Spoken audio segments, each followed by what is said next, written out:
El Ministerio Evangelístico y de Enseñanza, Vida para Todas las Naciones, recuperando el diseño original, presenta al maestro Mario Barroso.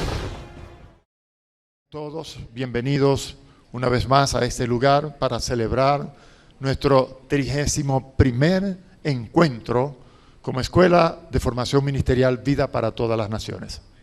Hoy, disculpen, vamos a continuar con esta serie de enseñanzas que hemos estado recibiendo, impartiendo de parte del Señor, como la materia de bibliología nos ha enseñado ya muchas cosas y cómo en la excelencia del ministerio también hemos recibido ya muchas y abundantes bendiciones.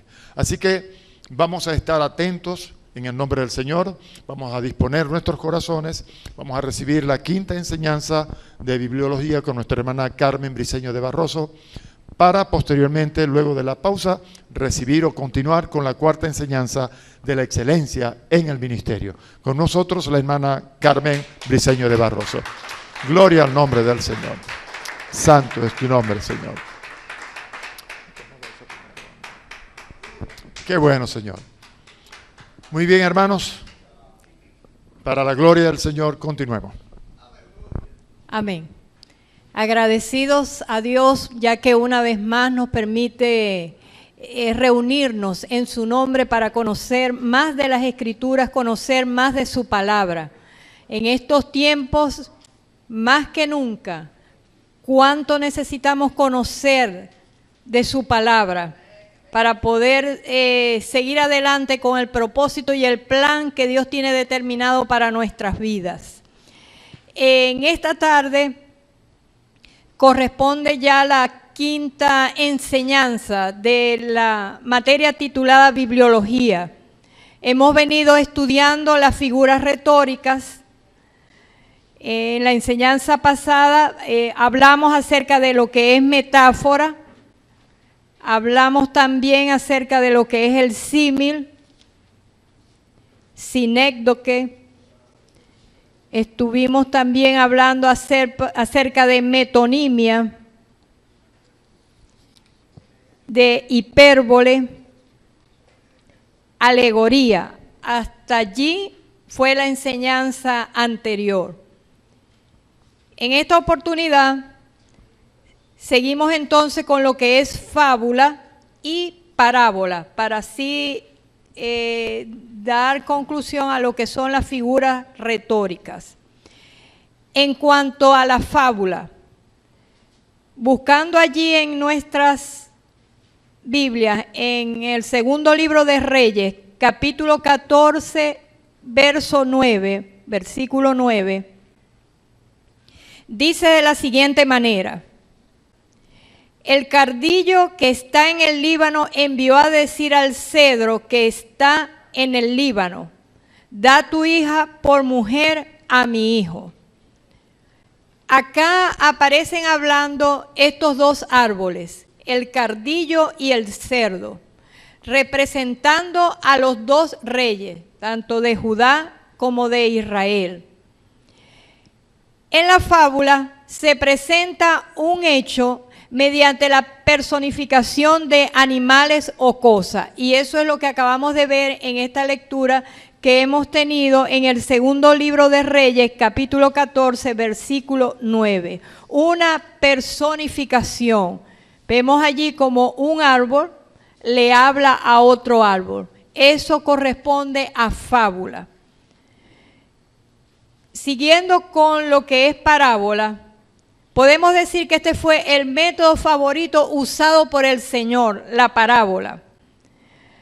Y es utilizada para presentar las grandes verdades espirituales del Evangelio.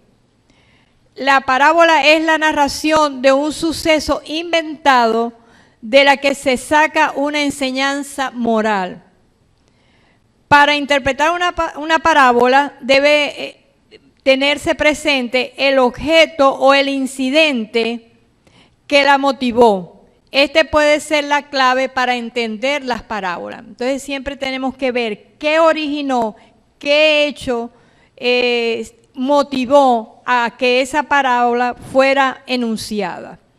Entonces, hasta acá concluimos con las figuras retóricas y pasamos a lo que es hebraísmo. Vamos a estar viendo algunos aspectos. Cuando hablamos de hebraísmo es una palabra o modo de expresión propio de la lengua hebrea y que se usa en otro idioma.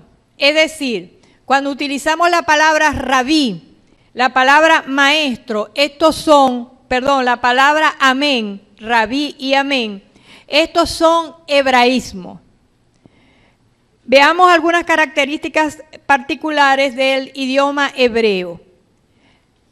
La costumbre que ellos tenían era llamar a la persona hijo de la cosa que más le caracterizaba. Por ejemplo, al pacífico le llamaban hijo de paz. Al iluminado, hijo de luz o entendido. Al desobediente, hijo de desobediencia. Entonces, esto es una característica o una costumbre de los hebreos. Las palabras amar y aborrecer. En este ejemplo, en las escrituras donde aparece a Jacobo amé, mas a Esaú aborrecí, debe entenderse que prefería a Jacob en lugar de Esaú. Estas palabras se usan para expresar preferencia de una cosa a otra. Entonces, cuando ustedes se tropiecen con ese tipo de lectura, de expresión, eso es un hebraísmo. Se usaba el nombre de los padres para designar a los descendientes. Ejemplo, cuando en la escritura aparece maldito sea Canaán, lo que se quiere decir es maldito sea la descendencia de Canaán. Eso también es un hebraísmo. La palabra hijo se usa para designar un descendiente más o menos remoto. El ejemplo sería cuando se decía los hijos de Leví, ¿verdad? Que eso en el Antiguo Testamento lo veíamos. Entonces, eso se está haciendo referencia a un descendiente más o menos remoto. Entonces, estos hebraísmos es importante tenerlos claros para así poder tener una mayor comprensión de lo que venimos estudiando. Vamos a entrar en otro punto, el punto 10, allí en la página 25, que habla acerca de las disposiciones necesarias para el estudio provechoso de las Escrituras, que eso es lo que nosotros queremos hacerle ver a cada persona. El estudio de las Escrituras es muy importante, el estudio personal. Primero que nada, se necesita un espíritu respetuoso. La Biblia es la revelación del omnipresente. He aquí el espíritu a la vez requiere de nosotros un espíritu reverente y humilde con que contemplemos la palabra de Dios. Y así lo hacían los cristianos del primer siglo. Había un espíritu de reverencia a la hora de escuchar la palabra, a la hora de estudiarla. Busquemos allí en nuestras Biblias en 1 de Tesalonicenses capítulo 2 versículo 13. 1 de Tesalonicenses 2 versículo 13. Dice de la siguiente manera: por lo cual también nosotros sin cesar damos gracias a Dios de que cuando recibiste la palabra de Dios que oíste de nosotros, la recibiste, fíjense, no como palabra de hombres, sino según es en verdad la palabra de Dios. Entonces, esa de igual manera debe ser la actitud en estos últimos tiempos, en nuestros días. Recibir la palabra no como palabra de hombre, sino según es verdad la palabra de Dios. Isaías 66, versículo 2, mira lo que dice Dios en cuanto a la actitud que debemos de tener ante la palabra. Isaías 66, versículo 2. Pero miraré a aquel que es pobre y humilde de espíritu y que tiembla a mi palabra. Entonces, Dios anhela en cada uno de nosotros esa reverencia y ese respeto por su palabra. Siempre que ésta sea expuesta, debe haber ese respeto. Hay personas que pueden en un determinado momento escuchar una enseñanza y pueden diferir en cuanto a ella. Y eso lo vamos a estudiar más adelante. Pero independientemente cuál sea la situación, siempre debe haber un espíritu de reverencia y de respeto.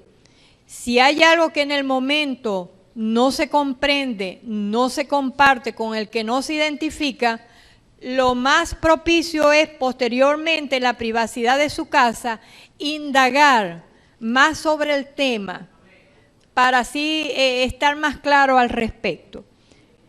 Otro punto es, el punto B sería que la Biblia debe estudiarse con oración. En oración debemos pedir la asistencia del Espíritu Santo para comprender su palabra. Recuérdense lo que dijo el Señor: no los dejaré solos, no los dejaré huérfanos. Enviaré el Espíritu Santo de Dios y Él es nuestro ayudador, Él es nuestro maestro, Él está con nosotros y muy interesado en que nosotros podamos conocer y entender la palabra. Si hay alguien que está más interesado en que nosotros aprendamos y conozcamos más de la palabra, es el Espíritu Santo de Dios. Entonces, eso usted siempre tiene que tenerlo presente. El punto C dice que nuestra oración debe ser la del salmista. El Salmo 119, 18 dice: abre mis ojos y miraré las maravillas de tu ley. Eso es lo que debe ser nuestra oración. Señor, abre mis ojos, abre mi entendimiento para que yo pueda ver las maravillas de tu ley. El punto 3 nos hace referencia en que el Espíritu Santo debe ser nuestro maestro, de lo que venimos hablando. Juan 14, 20 nos dice: mas el Consolador, el Espíritu Santo, a quien el Padre enviará en mi nombre, son las palabras de Jesús, Él os enseñará todas las cosas, y no solamente nos enseñará, sino que va aún más allá, dice, y os recordará todo, dice, todo lo que yo os he dicho. Entonces, con esta ayuda tan grande que Dios nos ha dejado a cada uno de nosotros, no tenemos excusa. No tenemos ninguna excusa para no profundizar en el estudio de la palabra de Dios. Pero eso es un precio que cada persona debe pagar. No es solamente conformarse de ir a alguna actividad y escuchar una enseñanza. Eso es bueno. Escuchar a los apóstoles, a los profetas, a los evangelistas, a los maestros, a los pastores, porque ellos ya hemos aprendido, ¿verdad?, que son ministerios entregados por el Señor para la edificación del cuerpo de Cristo, de su iglesia, de su pueblo. Pero aparte de escucharlos a ellos, que por causa de la naturaleza que cada uno ha recibido de parte del Señor, nos ayudan a ver con más claridad y con más rapidez las cosas. Por ejemplo, muy en particular el maestro tiene una naturaleza que, mire, ellos están estudiando la palabra y eso, cómo las enseñanzas saltan, con qué facilidad ellos ven las cosas.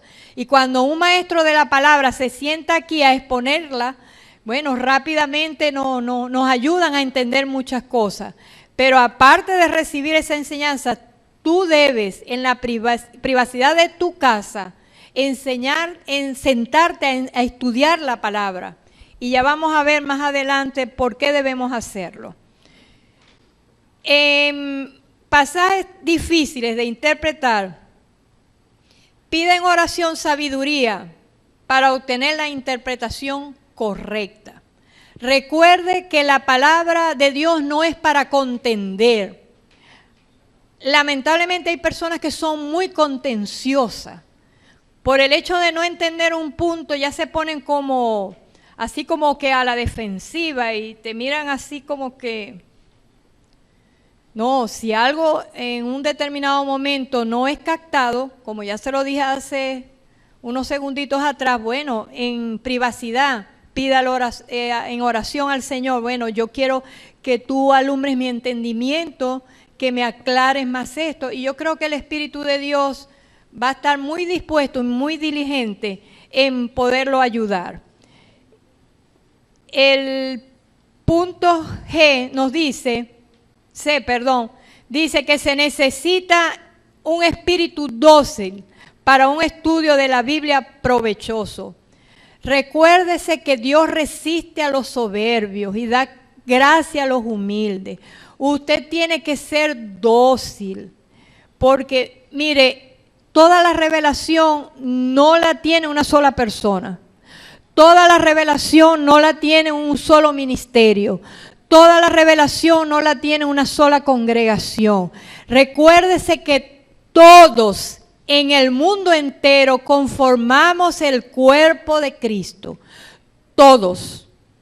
Y Dios le va a dar a través del apóstol una enseñanza, pero a través del pastor le va a dar otra, y a través del evangelista otra. Por supuesto, todas esas enseñanzas van a tener una hilación, no se van a contradecir. Pero quiero decirle con esto que necesitamos de todos estos ministerios y necesitamos de todos aquellos que forman parte del cuerpo de Cristo. Porque vuelvo y le repito, la enseñanza no está por completo ni en una sola persona, ni en un solo lugar, ni en un solo ministerio. Nos necesitamos los unos a los otros. Entonces se requiere de un espíritu dócil en el verdadero discípulo. Nadie sabe más que nadie. El que crea que ya lo sabe todo, lamentablemente tiene un espíritu de soberbia. No, a mí nadie me enseña. Yo lo sé todo. Está muy equivocado. Siempre, siempre, siempre, siempre hay algo que aprender de aquel varón, de aquella mujer que Dios levanta a traer el mensaje de su palabra. Mire, puede ser un mensaje muy sencillo, pero cuántas verdades el Señor no nos da a través de la sencillez. A través de la sencillez. Entonces usted nunca menosprecia a nadie. Ah, no, hoy va a enseñar a fulano o fulana. Ahí no hay mucho que... No subestime a nadie. No subestime a nadie, porque recuerde que el Espíritu Santo de Dios es el maestro por excelencia. Y que muchas veces, dependiendo del pueblo que esté delante de nosotros, Dios da una enseñanza muy particular. Por eso uno no debe perderse ninguna enseñanza. Que a veces alguien puede decir, no, compro el CD o compro la grabación. Pero siempre es bueno poder estar presente, porque conforme a la necesidad el Espíritu de Dios habla. Toda aparente contradicción que se pudiera encontrar no reside en el maestro ni en la Biblia. Como hay algunos que dicen, no, que la Biblia se contradice, jamás. Es un solo autor, es una sola mente. Dios es su autor. Y esos hombres que escribieron, ya lo hemos visto, ¿verdad? A estas alturas ya estamos claros en eso. Que todos esos hombres que Dios levantó para los diferentes libros que conforman la Biblia fueron inspirados por el Espíritu Santo de Dios, tuvieron revelación. Entonces no hay contradicción. En 2 de Corintios capítulo 4, versículos 3 y 4, dice de la siguiente manera: pero si nuestro evangelio está aún encubierto, entre los que se pierde está encubierto. El versículo 4, en los cuales el Dios de este siglo, y detalla allí, Dios con minúscula, refiriéndose al enemigo, en los cuales el Dios de este siglo cegó el entendimiento de los incrédulos, dice, para que no les resplandezca la luz del evangelio de la gloria de Cristo, el que es la imagen de Dios. Me voy a detener un momento acá. El trabajo del enemigo es que la palabra no le sea revelada a usted. Porque él sabe que si usted recibe revelación, vamos a poner un ejemplo muy específico, en finanzas, ya por allí no lo va a poder engañar más a usted. Porque cada vez que él venga con una de sus mentiras, usted enseguida va a sacar el escudo de la fe, ¿verdad? Y va a parar todos sus dardos. Y con la palabra, usted se va a defender. Usted no se va a poner a meditar, sí, que esta situación, que Dios mío, que... No, usted no puede andar como los incrédulos. Usted no puede andar como los que no conocen de Dios. Mire, nuestras palabras son fuente de poder. El libro de Proverbios lo dice, la vida y la muerte están en poder de la lengua, y el que la ama comerá de sus frutos. Entonces, cuando nosotros recibimos revelación en algún área de nuestras vidas, ya por ahí el enemigo está perdido, está desarmado, ya no nos puede engañar, ya no nos puede envolver, porque cada vez, vuelvo y repito, que él venga con alguna mentira, usted enseguida, no, usted no va a razonar, sino que enseguida usted va a sacar el escudo de la fe y con la espada usted se va a defender, con la palabra de Dios, que es la revelación que Dios ha dado a su espíritu. Entonces, ¿qué es lo que hace el enemigo? Si a los escogidos los puede envolver, lo hace. Por eso nosotros tenemos que estar alerta. Recuérdese que nosotros hemos sido trasladados de las tinieblas a su reino de luz. Pero si usted no vela y usted no conoce bien las escrituras, él va a seguir allí haciéndole la vida cuadrito. Con los incrédulos, ni se diga. La Escritura habla del presente siglo malo. La Escritura habla de la corriente de este mundo. La Escritura habla del Dios de este siglo, el espíritu que opera en los aires, en los hijos de desobediencia. Entonces, con los incrédulos también sucede lo mismo, y con ellos con más razón. Él trata de cegarles el entendimiento. Usted no ve que hay personas con las que usted habla y usted les explica y les dice, y es que están como cegados. Ese es el trabajo del enemigo, cegarlos, para que la luz del evangelio no les resplandezca. Y muchas veces ellos se levantan en contra de aquellas personas que estamos llevando la enseñanza de la palabra de Dios. Recuérdense que ellos están en tinieblas. Y ellos no saben por qué, porque ellos tienen esa actitud para con nosotros. Pero sabemos que es la operación del enemigo en sus vidas. Entonces, cuando usted se tropiece con estos casos, entienda cuál es la situación de esa persona. A lo mejor esa persona se levanta en contra suya, a lo mejor es en el vecindario, a lo mejor es en la universidad, a lo mejor es en su trabajo, a lo mejor es, qué sé yo, por donde usted vaya. Pero no son ellos, es el enemigo a través de ellos. Porque el enemigo no quiere en ningún momento que la luz del evangelio les resplandezca. Entonces la palabra, recuérdense que la palabra es luz. Que dijimos hace unas enseñanzas pasadas, que la palabra es lumbrera a nuestro camino. Y cuando nosotros le llevamos a ellos la exposición de la palabra, le hablamos de las cosas del Señor, entonces lo que estamos haciendo es llevando luz al camino de tiniebla en el cual ellos están y que ellos ignoran. Ellos no tienen ni idea de que ellos están en esos caminos de tiniebla y de oscuridad. Entonces, ese es el papel del enemigo, cegar el entendimiento. Pero el papel del Espíritu Santo de Dios es alumbrar los ojos de nuestro entendimiento. Y eso es lo que hace el papel de la iluminación en manos del Espíritu Santo de Dios, alumbrar los ojos del entendimiento. Por eso cuando usted se siente en la privacidad de su casa, allí con el Señor, como lo hizo María a sus pies, Señor, aquí estoy a tus pies. Yo necesito que de tu palabra tú me reveles, que tú alumbres mi entendimiento. Entonces el Espíritu de Dios va a hacer su obra. Los cristianos de Berea, ellos se destacaron en algo que debe ser hoy día también nuestra práctica. En Hechos capítulo 17, que yo les invito a que busquen allí ese capítulo.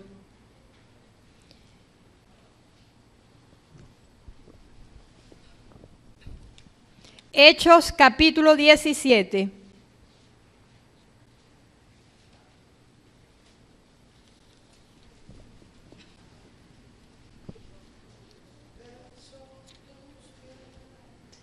Versículo 11.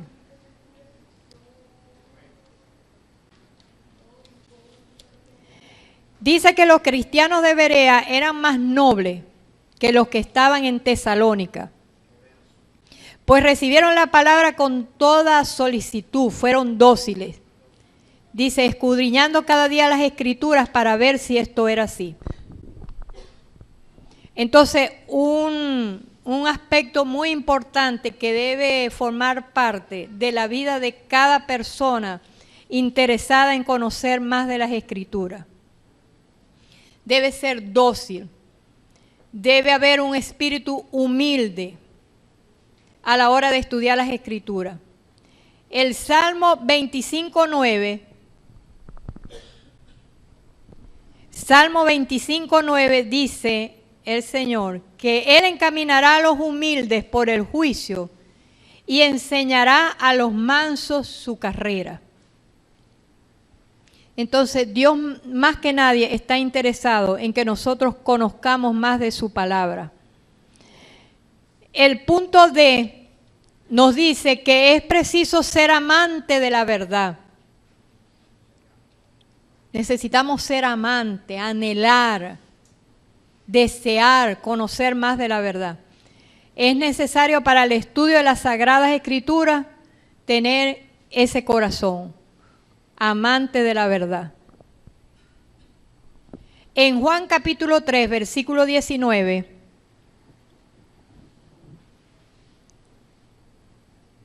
dice de la siguiente manera, y esta es la condenación, que la luz vino al mundo, y los hombres amaron más las tinieblas que la luz, porque sus obras eran malas. Fíjense, ¿ve? Cuando el Señor vino, amaron más las tinieblas. Y allí en Juan, en el versículo 20, 3:20, dice que aborrecieron la luz. Y en su creciente ceguera pasaron del aborrecimiento a la persecución, y de la persecución a la crucifixión de Jesucristo. Entonces imagínense, si eso lo hicieron con el Señor, todo aquel que enseña las Escrituras no puede esperar algo diferente. ¿Por qué? Porque al enemigo no le interesa que las personas conozcan de la palabra de Dios. Porque en la medida en que conocen, como ya les dije hace un momento, la luz vendrá a sus vidas y ya él no podrá seguirlos engañando. Recuérdense que ese es el papel del enemigo, engañar, engañar, engañar. El punto es,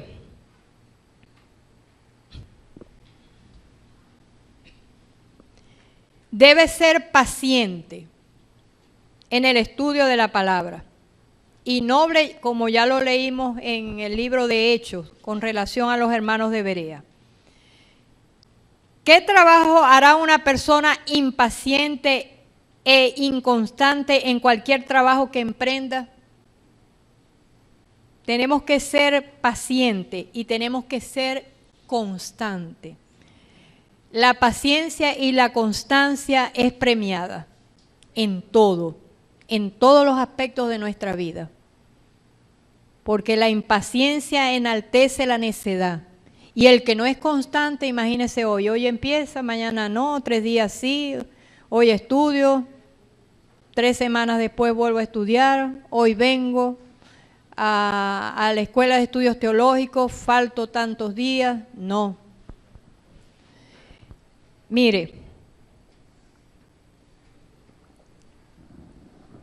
en toda empresa donde uno trabaja,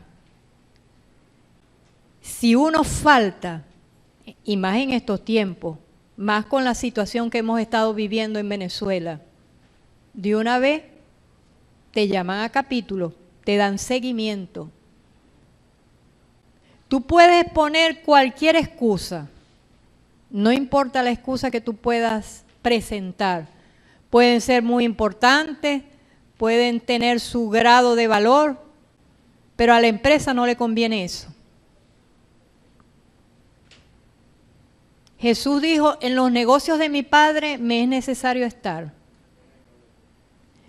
Yo le pregunto a usted, ¿cómo Dios puede usar a un varón de Dios, a una mujer de Dios, que es inconstante? No se puede. Si usted va a levantar una empresa, usted con un personal así no la levanta. Usted se fija en aquellas personas que son constantes, consistentes, responsables. Porque todos en la vida se nos presentan situaciones.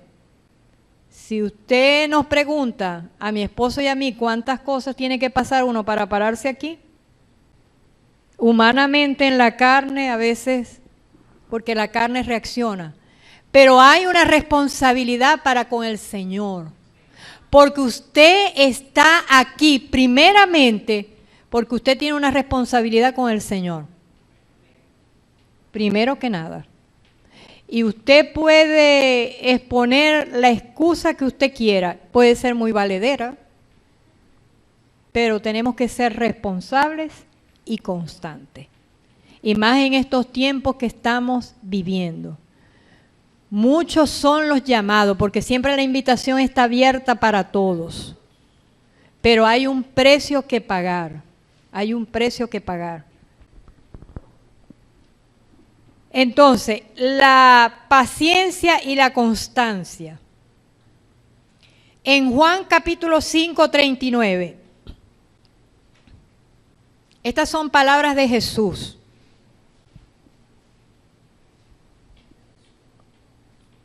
Y cuando nuestro Señor habla, bueno, con más atención. Jesús dijo, escudriñad las Escrituras. Escudriñad. Y una cosa muy diferente es leerla y otra cosa es escudriñarla. La palabra de Dios no es para leerla. No.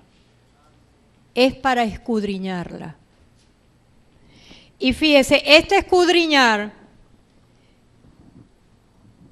es comparado o denota el trabajo del minero. Mire, el trabajo del minero es duro, muy duro. Yo conocí una familia donde el esposo se fue a trabajar a las minas de Ciudad Bolívar. Y eso fue muy duro. Fue tan duro que él contrajo la enfermedad que contraen los mineros y él murió. Gracias a Dios que partió a la presencia del Señor. Entonces el trabajo del minero es duro y el minero no consigue las riquezas así. No, esa gente tiene que, mire, darle y darle y darle y darle y cavar y profundizar, y todas esas riquezas están en lo profundo. ¿Por qué cree usted que el Señor le dijo que escudriñara la palabra? Porque esas riquezas que están allí en las Escrituras, ahí en lo profundo, ahí en lo profundo.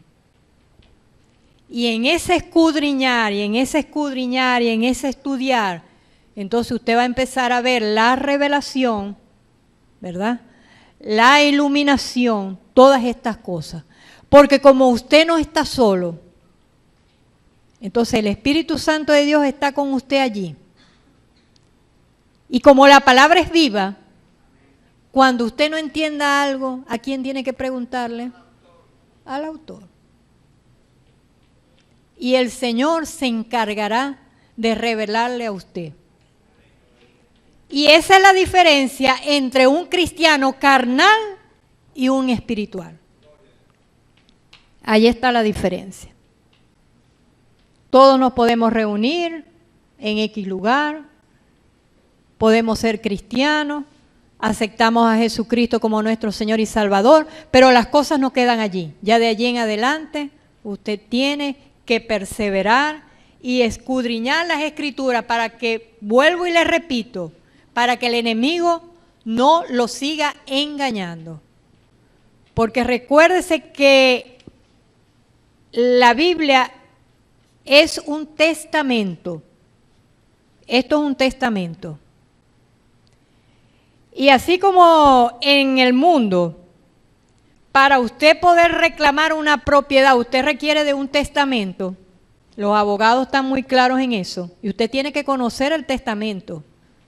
Si le han dejado una herencia y usted no conoce el testamento y usted no se porta vivo, no es inteligente, mire, se queda sin nada. Usted tiene que agarrarse del testamento. Bueno, acá el Señor nos dejó este testamento.